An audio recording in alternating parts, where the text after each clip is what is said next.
Kaiser, que é a palavra para monarca alemã, é César. Czar, o Tsar, que é a palavra russa, é César. Carlos Magno, depois, todos os caras falavam imperador romano. Ou seja, todo mundo, o nome é César. Os caras mudavam. Augusto, que é o sucessor dele, bota o nome dele de César Augusto. O cara, César virou sinônimo. E acho que muita gente não para se tocar porque que César foi tão fera, né, nisso. Um dos grandes episódios da vida dele é o seguinte. Depois que ele ganha a Guerra Civil, e ele ganha uma Guerra Civil, ele atravessa o Rubicão, ele tem a coragem de pegar o exército e falar, cara, acabou a palhaçada, agora alguém vai mandar aqui.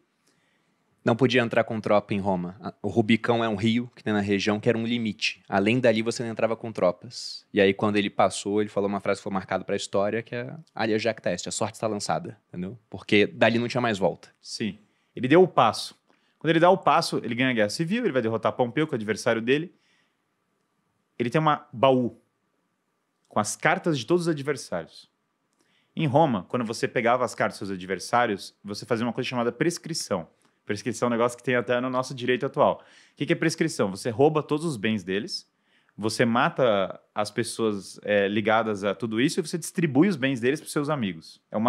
Era uma prática comum. É tipo quando você pega lá, você ganha no banco imobiliário, né? É tipo isso. O banco imobiliário, aliás, é uma antítese. Eu adoro porque ele é o oposto dos negócios, porque o banco imobiliário ou você vira milionário ou você vira filósofo, se você perder, né?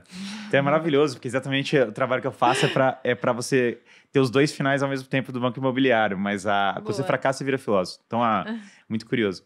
Mas o baú tem a carta, então ele pode fazer prescrição. Sulla, que foi um ditador romano antes do César, fez isso. Inclusive, Sulla destruiu Atenas. Atenas originária foi destruída. Se você pegar lá a Bíblia, as cartas de São Paulo são para os coríntios. Por que Coríntios? Os romanos destruíram Atenas e construíram uma nova capital na Grécia, que é Corinto. Ou reformaram lá. Então, na verdade, a capital da Grécia na época da Bíblia, a Bíblia, aliás, o Novo Testamento é escrito em grego. Por quê? Porque Alexandre passou a cultura grega para todo o Oriente. Então, a língua erudita era o grego. Então, Corinto era a capital ali e tal. Sulla destruiu. Sulla fazia prescrição, matava todo mundo. Foi adversário do César. Inclusive, perseguiu a família do César. Contra Mário, né? Contra o Mário, que era o aliado do César. Então, você podia fazer prescrição. César pega a baú, todos os caras grandes dele em volta, e fala, cara, agora chegou a hora. Agora vem a hora da vingança. Ele joga azeite de oliva em cima e ele bota fogo. Queima todas as cartas. E aí você fala, cara, ele queimou as cartas dos adversários, ele não sabe quem são os inimigos. César vira pros caras em volta e fala, eles não são nossos inimigos. Como assim não são nossos inimigos? Eles são nossos adversários. Fala, nós ganhamos. Só tem uma Roma.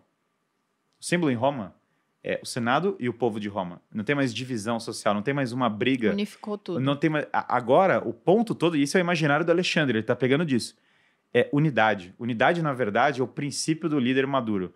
Ele pacifica as coisas. Por isso que novamente, paralelo da empresa, você tem microdivisões e brigas internas, divisão de delegação de funções, maravilhoso. Agora, o bom líder é um pacificador, é um unificador.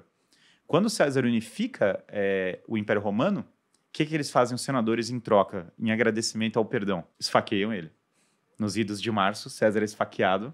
A peça do Shakespeare deixou imortal a história de Tetu Brutus, que era um dos filhos adotivos dele. Tá lá no negócio, não falou provavelmente a história de Tetu Brutus, é coisa da peça do Shakespeare, mas não obstante é uma baita peça, e não obstante o Brutus estava lá.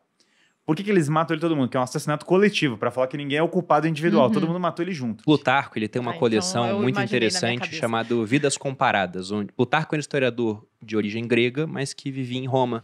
E Roma era a potência da época. E ele sempre comparava... Na verdade, não era bem uma comparação. Ele escrevia vidas paralelas. E na que eu li, ele tem uma coleção grande sobre isso, mas era Alexandre e César. Até porque, como você disse, Guilherme, o César se comparava constantemente com o Alexandre. Sim. E quando ele fez essa comparação que você falou, nossa, Alexandre era o cara, eu sou um bosta, né? Ele era um governador de província. Ele falou, nossa, eu sou um mero governador de província. Mas logo no começo do Vidas Comparadas, na parte de César, eles falam sobre essa questão do atentado contra ele. Que tinha um cara chamado Artemidoro, que ficou sabendo do complô, ele ia entregar para César um bilhete. Ele entregou enquanto ele ia até o Senado, e os senadores deram um jeito de ser num período em que o Marco Antônio não estivesse junto com César, porque ele era um general romano, amigo de César, de carreira, de batalha, né?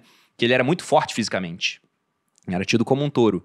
E ele entregou na mão do César o bilhete.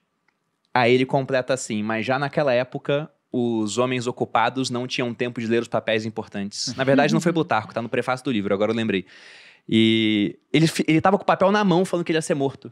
E ele entrou no Senado. E aí o Plutarco fala, né? O Plutarco não viu o incidente, mas diz que o César era um guerreiro. Ele participou de várias batalhas também, várias vezes ia à frente. E enquanto estavam apunhalando ele, ele estava reagindo. Quando o Brutus apunhalou ele, ele viu o Brutus, ele parou de reagir. Quem que era o Brutus? Brutus era o filho adotivo dele.